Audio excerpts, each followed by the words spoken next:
শাশুড়ি হাঁকে, বড় বৌমা। বলি, ও বড় বৌমা, কোথায় যে সব যায়? সকাল থেকে কি আড্ডায় গেল। আজ যে কত কাজ, কত ঝামেলা, সারাদিন কোনো কিছুর হিসেব আছে গো। যেদিকেই না তাকাবো সেদিকেই তো কিছু হবে না। কারুর কি হুঁশ আছে যে আজ আমার ছোট ছেলে আর ছোট বৌমা বাড়ি আসবে? কতদিন পর ওরা আসবে, ওদের ভালো লাগার মতো তো কিছু করতে হবে।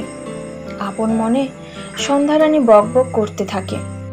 বড় বৌমা শ্যামলী গ্রামের মধ্যবিত্ত ফ্যামিলির সুশিক্ষিতা, সুন্দরী, সহজ সরল একটি মেয়ে এবং বাড়ির বড় ছেলে সন্টুর বউ। সে শাশুড়ির হাঁক ডাকের ঝাঁঝানি শুনে নিজের পরে থাকা শাড়ির আঁচলে ভিজে হাত মুছতে মুছতে শাশুড়ির কাছে এসে দাঁড়ালো।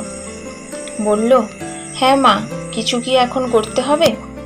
শাশুড়ি, না না, তোমাকে আর কিছু করতে হবে না, অনেক করেছ। কই গো, তুমি কি শুনতে পাচ্ছ? নাকি তুমিও কানে তুলো দিয়ে বসে আছো? ঘরদোর বিছানাপত্রগুলো যে ভালো করে গুছিয়ে রাখতে বললাম, সেটা কি আবার বলতে হবে? সন্ধ্যারানী নিজের স্বামীর উপরও মেজাজ দেখাতে লাগলো। শ্যামলী বুঝতে পারে শুধু বাড়ি আসার খবরে এত তোড়জোড়। বাড়ি আসার পর যে কটা দিন কিভাবে কাটবে তার কোনো ঠিক নেই। উচ্চশিক্ষিত, চাকরি করা, 50,000 টাকা মাইনে পাওয়া ছোট বৌমা, তার তো অমনই আদর হওয়া উচিত। সে তো আর আমার মতো বাড়ির কাজের লোক নয়। আমার আর অত কষ্ট পেয়ে কাজ নেই। একটু আনমনা হয়েছে অমন সময় আবার ডাক, সন্টু। আরে সন্টু, কোথায় রে? আরে তাড়াতাড়ি কর, এই নিয়ে যা বাজারের ফর্দ, সব ঠিকঠাক মিলিয়ে আনিস। দেখ, মাছের পেটির অংশ বেশি করে আনিস, আর মাছের ডিমের কথাটা যেন ভুলবি না। ছোট বৌমা কাটা মাছ একদম পছন্দ করে না। মাছের ডিম ভাজাটা খেতে খুব ভালোবাসে। বড় বৌমাকে বলে দিতে হবে মাছের ডিমগুলো কাঁচা পেঁয়াজ আর লঙ্কা কুচি মিশিয়ে বেসন দিয়ে যেন ভালো করে ভেজে রাখে।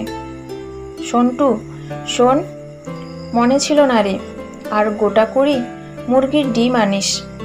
রাতের বেলা ডিমের ঝোল দিয়ে রুটি খেতে খুব ভালোবাসে। বড় বৌমা, হ্যাঁ মা, বলুন। আগের দিনের যে বড় বড় চিংড়িগুলো ভাজা ছিল না, সেগুলো দিয়ে ভালো করে তেল ঝাল করবে। আর সন্টু বাজার থেকে আসুক, যা করবে একটু ভালো করে করবে, কোনো কিছুতেই ভুল যেন না হয়। ও হ্যাঁ, তার আগে একটু স্নানের জল ঠিকভাবে তুলে রেখো। আসলে পুকুরে নামা কিন্তু ছোট বৌমার একদম অভ্যেস নেই। এই যা, দেখেছ, চায়ের কথাটা তো একদম ভুলে গেছি। এই চা তো আর তাকে খেতে দেওয়া যাবে না। বড় বৌমা, সন্টুকে ফোন দিয়ে বলে দাও তো বাজার থেকে সবচেয়ে দামি চাটা আনতে। শ্যামলী ভাবে, দুজনেই আমরা বৌমা, অথচ একজনকে হুকুম করা হচ্ছে আর একজনকে ভালোভাবে খাতির যত্ন করার জন্য। আমাদের দুজনের জন্য তো এই সংসার একটাই। এই সংসারের প্রতি কর্তব্যও এক হওয়া উচিত। তাহলে আদর, ভালোবাসা কেন এত আলাদা? আমি তো আমার কষ্ট, শ্রম দিয়ে এই সংসার আগলে রেখেছি। সবার ভালো লাগা, মন্দ লাগার দেখভাল করছি। এই সংসারে আমার ভালো লাগার তো কোনো কিছু কথা নেই, অথচ সে মাঝে মাঝে ফোন করে ভালো আছে কিনা জেনে নেয়। আর বছরে 2-4 বার বাড়ি আসে এই জমজমাট আদর খেতে। এই সংসারে কোনটা বড়, পরিচয় নাকি প্রাচুর্য? কে পারে সম্পর্ক টিকিয়ে রাখতে?